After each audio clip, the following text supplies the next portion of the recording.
Hi everyone, thank you for joining us today. I am so excited to be kicking off this year's Facebook Community Summit. This year things look a little bit different than in the past, but we are thrilled to bring together community leaders from all over the world to celebrate the amazing work that they're doing. Over the last few years, I've had the honor of meeting a number of our community leaders, and I'm always so humbled and inspired by the work that you are all doing. It's leaders like Christian from the Wanted community, or Dr. Catherine Barrett from the Kindness Pandemic, or Wendy from the Intentional Parent, or Christopher from Dads with Daughters, who are changing the world for the better by bringing people together over the things that matter most to them. But before we get started with our community leader event, we've opened up this keynote to the broader public in order to share more about how we are building and fostering communities on Facebook. To kick things off, I am going to hand it over to Mark Zuckerberg for a few welcoming words. Hey everyone, I hope you're staying safe and well, and thank you for joining this year's Facebook Community Summit. In 2017, we held our first Facebook Community Summit in Chicago, and there I announced that we were changing the mission of our company to give people the power to build community and bring the world closer together. And right now, at a time when we can't be physically together with our communities, I think that this mission is more important than ever. COVID has meant that a lot more of our communities have shifted online, and for many of us, Facebook groups have been an important space to find support, share information, or just be entertained. We've seen thousands of you mobilize to help get your communities through the pandemic. There's a group that connects teachers together to share remote learning tips and discuss the process of reopening schools. There's a group that encourages social distancing by asking everyone to share the view from out their window. And there's even a group that matches unused RVs with essential workers all across the country who need temporary housing to self-quarantine. One group that helped me get through the early days of quarantine brought people together every day to sing along at a safe distance. But whether you're organizing your groups around volunteering or a passion for sing-alongs, strong online communities like the Facebook groups that you all lead help bring people closer together. And as individuals, the groups that you've all built change people's lives. They offer support and they brighten people's days. And on a collective scale, that positive impact is just massive. There are now more than 70 million group admins and moderators running active Facebook groups, and there are more than 1.8 billion people who use groups every month. So to all of you group admins joining us from around the world, I want to thank you for all of the work that you do. Groups wouldn't exist if it weren't for all of you. So thank you for your time, your energy, and the care that you put into bringing people closer together. Last year, when I shared our vision for the Facebook app, I talked about how we're going to make communities as central to the Facebook experience as friends and family. We've been working hard to make this a reality, and I am excited to share with you today all of the new tools that we've built to help make the group's experience better for you and your communities. So I'm going to hand it over to Fiji again now to share the updates that we have in store. But thank you again for joining us today, and I hope you enjoy the rest of the day.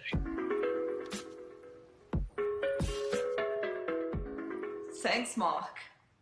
Nearly 10 years ago to the day, we announced Facebook groups. And since then, we have seen tens of millions of active communities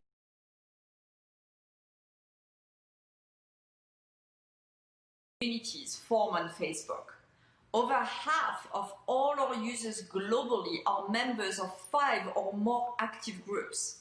So whether it's your neighborhood community, your college campus, or just a group of fellow dog lovers, there is a community for you on Facebook. In recent months, we've seen the impact of online communities and their importance in helping us get through this global pandemic. When we aren't able to physically be with one another, these communities become a vital lifeline in connecting us to those we care about most. Groups have formed around nearly every topic imaginable. like, for example, parenting during quarantine, and God knows I needed help with that, supporting small businesses in local communities, or simply coming together for light-hearted moments of inspiration. For instance, take the Learning in the Time of Corona group. This is just one of the thousands of groups that parents have joined to exchange resources, information, and inspiration, and so much more, all while managing their homes, working, and helping their kids adapt to online learning. Or we've seen groups like Shop Black Business Hub, a community of over 80,000 people coming together to connect and shop Black-owned businesses. And we've also seen a number of uplifting groups like Quarantine Karaoke, a place for more than 700,000 music lovers from all around the world who have come together to share videos of themselves singing their favorite songs at home and in their kitchen. These are just a few incredible examples that we see on our platform every day. We know that inside groups, so many positive things happen, which is why it is a top priority for us to ensure that they stay a safe place for people. We have invested in developing proactive detection that allows us to find and take down both content and groups that break our rules. Over the last year, we have taken down more than 1 million groups for violating our community standards. We have also limited the ability for people who have repeatedly violated our rules from creating brand new groups. And for members who have any community standards violations in a group, their posts in that group will now require admin approval for the next 30 days. We know that there's more work to be done, but we are committed to ensuring everyone has a safe experience on Facebook. Given that it is the Facebook Community Summit, of course, I have some exciting announcements to make for both private and public groups. As we all know, admins are at the heart of every community. And around the world, over 70 million people are actively involved in building and running Facebook groups. But we know that admins need additional tools to effectively and more easily manage these communities in order to maintain high-quality conversations. So I am excited to announce that we're introducing Admin Assist for both public and private groups. This is a tool that will make it easier for you to moderate the posts in your groups by allowing you to set rules so that Facebook can help do the work for you. For example, if you are an admin of a parenting group, you may not want new members to engage within their first months of joining, and instead you may want to ask them to use that time to listen and observe other members within the groups to get a real sense of the community. With Admin Assist, you can automatically set those rules for new members. We also recognize that managing content can be a challenge for active groups. So we're updating the ability to organize content with a new topics experience. Now, admins and members will be able to add a topic to any of their posts by simply using a hashtag before a keyword or phrase, and in turn, admins can then pin topics to the top of their groups for people to easily see. We also recognize that admins invest a lot of their personal time and energy into their communities. So we want to continue to provide ways that make it worth their investment. We already have a tool on Facebook called Brand Collabs Manager that allows pages to connect with advertisers for sponsorship deals. So I'm excited that we will now be extending this tool to public groups so that they too can find sponsors. We're also launching a new Facebook Certified Community Manager program to help empower community managers to further build, scale, and connect their communities, all through a certification program. So we've talked a lot about admins, but now we know that thriving conversations and discussions that matter to people are what ultimately drives community on Facebook. So for admins and consumers, we are adding new ways to have these conversations with one another in your groups. So with that, we're bringing back chats. This will allow for smaller and real-time discussions amongst group members. So if you are in a photography group, for example, and you have a specific question around where the best spot to photograph flowers is in your hometown, you can simply start a chat with a few of the members in the group to have a real-time conversation. We are also introducing 2 new ways to post within groups. The first is Q&As. With Q&As, admins can lead a question and answer session amongst its members. For example, James is the admin of a travel photography group. He has opened himself up to questions within the group about what it's like to be a photographer in Memphis. As questions come in from members, they are featured in a swipeable stack of cards that anyone following along can read and interact with. Second, we are also adding another swipeable feature called prompts. People are often looking for light-touch ways to engage with one another and start conversations. Take Patrice Baker, for example, a member of a barbecue group. Since it's Barbecue Sunday, she's used prompts to ask her community to share a photo of their Barbecue Sunday spread. Like Q&As, when people post their selfies in response to Patrice, people will be able to view them in an easy, stackable way. And we're soon going to let group members customize their profiles to allow them to be more relevant to the specific community they're in. For example, Ariana is a huge gamer and she's part of a gaming community on Facebook. With this new feature, she can now adjust her name and photo within that group to reflect her gaming handle and her gaming avatar. And lastly, while it's been important for us to support private groups, we also want to continue to make sure that we support public groups. Public groups are an amazing space that allows for people to share information, be entertained, and stay up to date on the latest trends.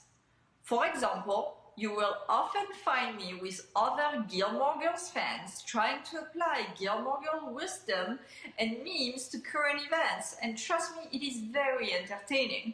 So we're excited to start testing a ton of new experiences that will make it much easier to discover public groups and these types of awesome discussions. Public group posts will now get more distribution on and off Facebook so that more people can discover and join in on the conversation. On Facebook, we will surface related public group discussions across the Facebook app through your newsfeed, so you can dive deeper on topics that are relevant to you, and also through the groups tab so that you can see what is popular across public groups that you might not be a part of. So when someone posts a link or reshares an existing post on Facebook, we will now show you when these posts are also being discussed in other groups so you can join the conversation. We will also make joining a public group as simple as possible. People will be able to join public groups without having to wait for admin approval. That being said, admins of public groups can still decide who can post and comment in their groups and even choose to allow non-members to participate. Furthermore, with the new Admin Assist feature that I mentioned earlier, admins can automatically restrict specific types of posts based on the rules that they set. These changes that we are making to public groups can help people encounter and engage in diverse discussions with those who have different backgrounds and experience than their own. Now, one unique use case of public groups that we've seen become more popular are those hyper-focused around one very specific interest. Have you ever wondered what it might be like to be a butterfly? You can join a group that's solely about pretending to be one. Or if you're a baker, join a group that's just about sharing your baking disasters. Later this year, we'll introduce a new group type that will help promote creativity, connections, and ultimately let you enjoy the smaller moments of joy in life.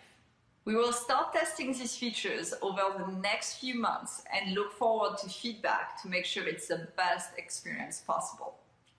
Now, that was a lot to go through, but we hope that with all of these changes, you know that our commitment to you is very strong. And ultimately, we want to help enable you to come together and form deeper relationships with one another. To help bring this to life, there's no better way than for you to hear directly from a few folks who are at the heart of their communities.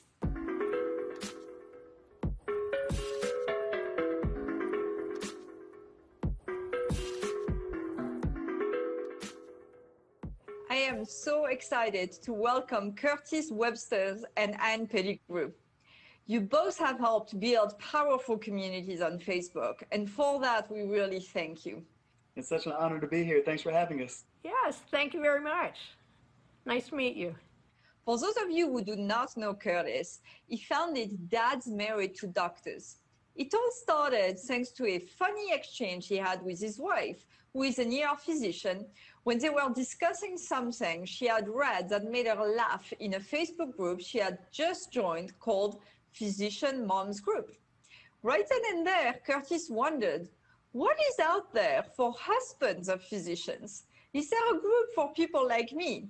And when he couldn't find anything, he decided to take matters into his own hands and created his own Facebook group.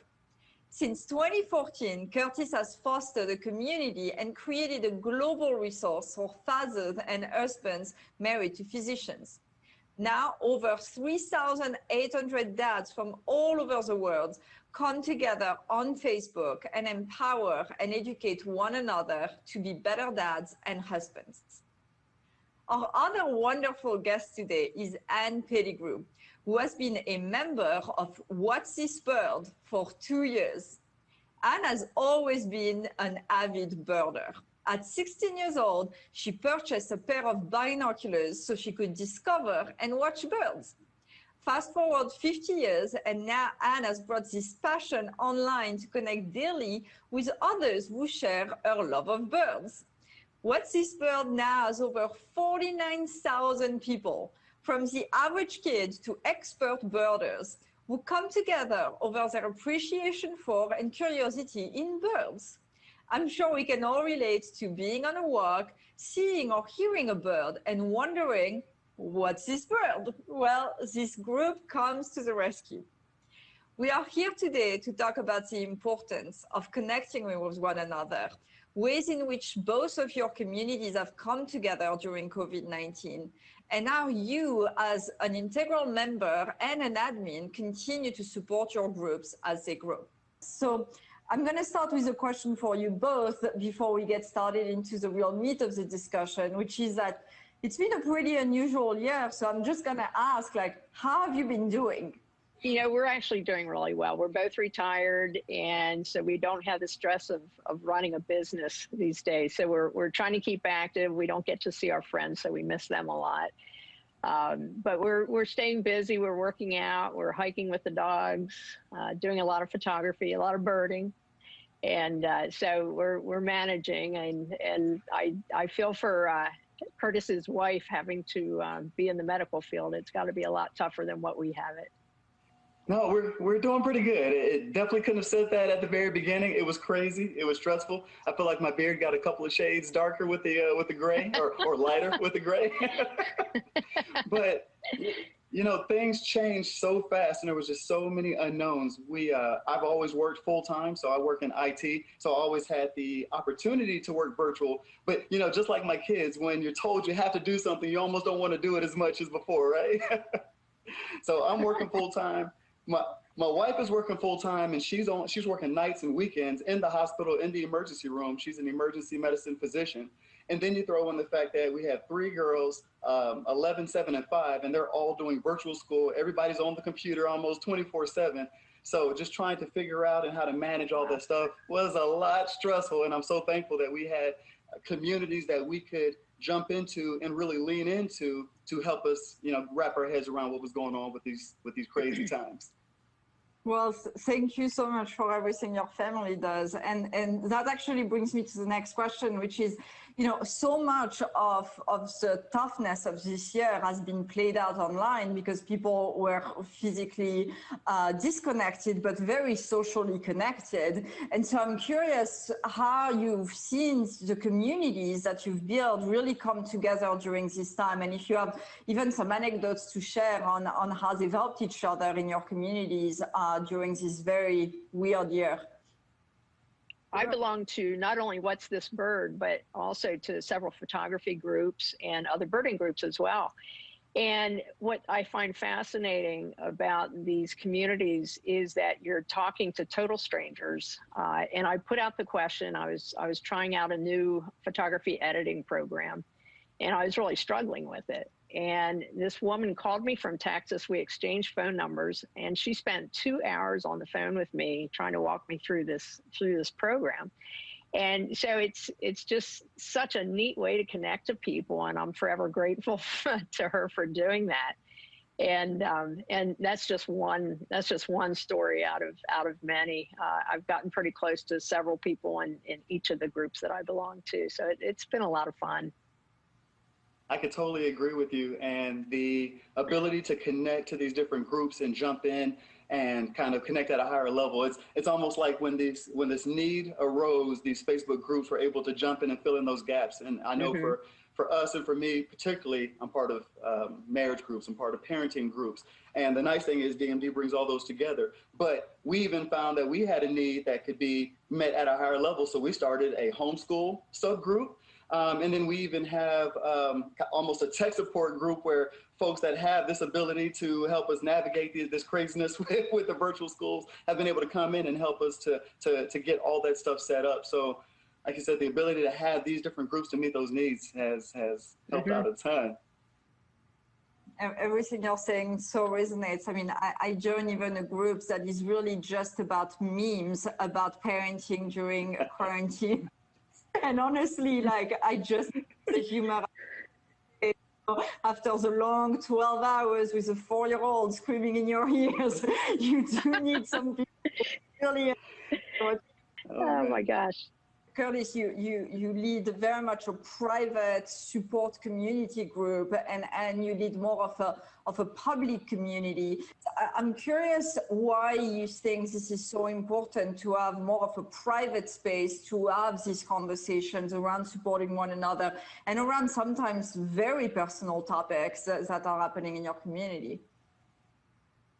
You know, when I was looking at, and I almost remember distinctly sitting in my bedroom in 2014 and clicking that create button and seeing all the different options for hidden or secret or public or private, and thinking about us, especially being a medical community, being part of the physician family, I immediately realized, okay, you know, we want to make sure that our spouses are protected, but also just having a safe, or as another Facebook moderator calls it, a brave space where we can really kind of let the walls down and feel like we have that extra layer of privacy and protection, so that if we want to lean in, if we want to talk about, you know, the kids not doing what they're supposed to do, or maybe we're not on the same page with our spouse right now like we want to be, we don't have to worry about that being something that anybody can just search across the internet or is showing up in a search engine. So I love the fact that a private option exists, and being able to do that allows us to really have those intimate, private conversations that we can enjoy, and do that with that peace of mind behind it. That makes sense. And for you, Anne, I mean, I think it's kind of the opposite. In your case, you actually want a lot of the conversations to be accessible to other people who may be developing this interest for birding. So I'm curious how you've used the functionality of the fact that this is a public group for that. Yeah, the neat thing about What's This Bird is that you have people really all over the country, and in fact some people all over the world are joining in at this point. And you have people who are true beginners, and then you have the experts. And what's really neat is that everybody is so kind to everybody else. And you'll have a beginner who doesn't even know, not to chastise somebody who doesn't know what a cardinal looks like, but they'll post a photograph of a cardinal.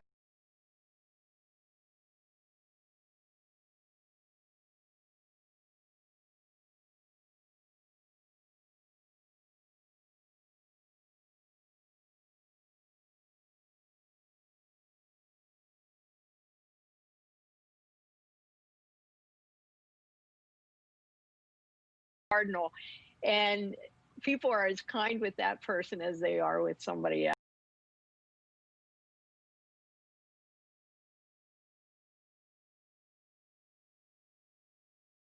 But what's fascinating to me is that, you know, I've always birdied in the field, of course, and I always pretty much did it by myself because that's the way I prefer to do it. And when you're out in the field, you have so much to help you identify birds. You have the habitat that they're living in. You have their songs and calls that you get to learn and bird by ear. You have the way they behave. They all have certain flights and the way they fly. So you have all these clues to help you identify the bird in the field. So now you're looking at a photograph, a two-dimensional photograph of sometimes a lousy photograph, and you get people coming in and trying to figure out what this bird is. And in most cases, you know, for those of us who have been birding for a while, it's, you know, it's not difficult. But then you get some that are in certain classes of birds, like flycatchers are particularly difficult. And even the experts have to really think sometimes and try to look at all the different field marks to decide what this bird is. And so not only are the beginners learning, but the people like me who have been birding for years are learning also. And so it's been a great way to learn and you know, just teach everybody else, and then they teach you. And it's a great group. I love it. Absolutely love it. That's amazing. I think that's such a great story. I mean, I'm gonna share something about my pandemic days, which is that my husband decided to surprise me for Mother's Day by buying chickens, and so that's great. That's great. Except that after a couple weeks, one of them was starting to look incredibly different from the others. He was starting to look very much black and white, and we're like, something's off. And sure enough, there was a Facebook group that is entirely built on helping you tell if one of the chickens you bought is actually a rooster, and you should really rush. Anyways, I'm going to add that to my list. Cute. I'm going to add chickens to my list of things I can give my wife, see how she responds to that. As a private group admin, I'm curious, like, what are some of the recent tools that you've used to really bring your community together, get them to engage with each other, support each other? Are there some tools that you're particularly excited about? Most definitely. As I said earlier, one of the things that is amazing about Facebook is I feel like, and I appreciate the fact that you always have your ear to the ground, that you're always relying and reaching out to the leaders to find out what are the tools that help out. Perfect example. I can put up a poll and go and ask the guys in the group, hey, what do you think about getting my wife a chicken for her upcoming birthday? So, but truthfully, a tool like a poll has been phenomenal, because that's actually how I was able to find out that we wanted to start up a homeschooling subgroup. I could put that up there and say, how many people think something like this would be valuable? So polls have been great. The ability to do Facebook Lives. I really believe the magic is in the conversation and is in this face-to-face communication, whether it's online or offline. And so I can do a Facebook Live, and we've been able to, I don't know if y'all are like me, but I love a good happy hour. I don't know about y'all, but we can have a virtual happy hour. I can bring the guys onto a Facebook Live. We can have a huge conversation, 50 guys on the screen, let our hair down, pour a good drink, and we can talk about what's going on. It's a great way to de-stress. But I've even been able to use those Facebook Lives and tie it with the mentorship tool. And we've even been able to bring in educational aspects. I bring in guest speakers a lot. If we know that there's a particular topic, like for instance, with the race relations and everything that was going on here in America, I was able to bring in a speaker to address that and help us, give us tools to better handle those hard conversations and those topics. So polls, tools, messenger and chats, so many tools. I can keep going on and on and on. Well, I love the enthusiasm. And on your side, like, what are some of the features that really keep you coming back to the group, like multiple times a day? What makes it exciting to maintain that relationship with the group? It's such an active group, I guess, because it's such a large group that people are posting constantly. And depending on the time of day, I'll jump on there. And of course, you have your notifications that will tell you whether somebody's posted. And it's actually, kind of an unspoken thing, I think, that it's become sort of a competition to see who can be the first one to identify the bird correctly. And because you'll see certain people at certain times of the day, and they're just jumping on there immediately to get to that photograph to see if they can figure out what the bird is. So, and we talk, our group they have pretty strict rules where the conversation is supposed to be only about the identification of the bird. So if some of us want to talk further about any other subject, then we'll get on Messenger and talk privately, about certain things, and even about the birds. If we don't want to, bog down the group, we'll get on to Messenger by ourselves and talk about it further. But so I don't get into the polls and all that Curtis talked about, but certainly the group is big enough that there's constantly something being posted, which is great fun. That makes sense. Actually, I'll ask a question to Curtis, which is like, are you doing things I'd mentioned, like really connecting beyond just the topic of the group? So in your case, that would be just beyond parenting. Are you doing things to make sure that these dads connect at a deeper level, stay engaged, even beyond the direct topic of the group? Most definitely. And I think that's one of the added benefits of it being a private group, is that everybody's able to let those walls down so that we can connect at a deeper level. So we actually have over 60 subgroups within the organization, within DMD. And so we have local places where folks, especially pre-COVID, or now they can socially distance, but they can actually get together face to face. We actually had 2 members to connect. One needed a particular organ, and the other said, you know what, I actually am a match and I can actually help you with that. So we've had folks to connect and even be willing to give a body part to a complete stranger, but they have that connection through a Facebook group. We have 2 other guys that were able to connect, and one was able to get a job from the other person. So many opportunities for those deeper, more personal connections and relationships that are all possible because we have a place where we can connect. Great. Well, this has been such an enlightening conversation. I'm going to leave you with one last question, which is, given everything you're seeing, both as an admin and a member of a group, where do you think this is all going? What do you think is the future of communities online? I think, and I've learned myself since this whole COVID thing started, that there's so many groups out there. And I think as people start to see the potential to learn from these groups, from these specialty groups, and with not just the birding, but the photography and all that goes along with that, I think more and more people will start to realize what a great thing Facebook is, to have these specialty groups and the communities. And as I mentioned before, it's been amazing, the people that I have met over the last 6 months, and I feel like we'll be friends forever.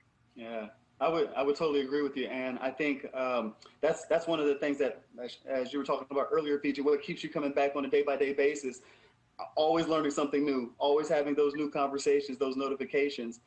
Something my group members hear me say all the time, it's almost the motto of DMD is, life is better when we do life together. And I really appreciate and love the fact that there's so many groups that are always popping up. I always try and encourage folks, if you can't find the perfect community for you, or there's one that doesn't quite fit the bill, hit that create button and go ahead and get it up and running. There's so many opportunities for connection and being able to create those deeper bonds. And so as far as the future, being able to tag my posts, being able to have things in topics, those were some of the things that we had challenges with beforehand, was trying to categorize our information, our communication. So groups have come so far in the 5 years that I've been running mine, and I'm only even more excited about the future of where groups are going. Curtis and Anne, thank you so much for being with us today. It was just so amazing to hear how you continue to foster and support these communities, especially during times like these. We really appreciate you taking the time, and also for playing such an important role during this exciting event. So once again, really thank you. And also thank you to everyone else for tuning in to this FCS keynote. We actually covered quite a lot, from new engagement tools to our new admin tools to our new discovery features to help uncover all of the amazing conversations that happen in public groups. Everything we've shared today adds up to one thing. The Facebook app is making it easier than ever to connect with more of what you love. Thank you again so much for joining us.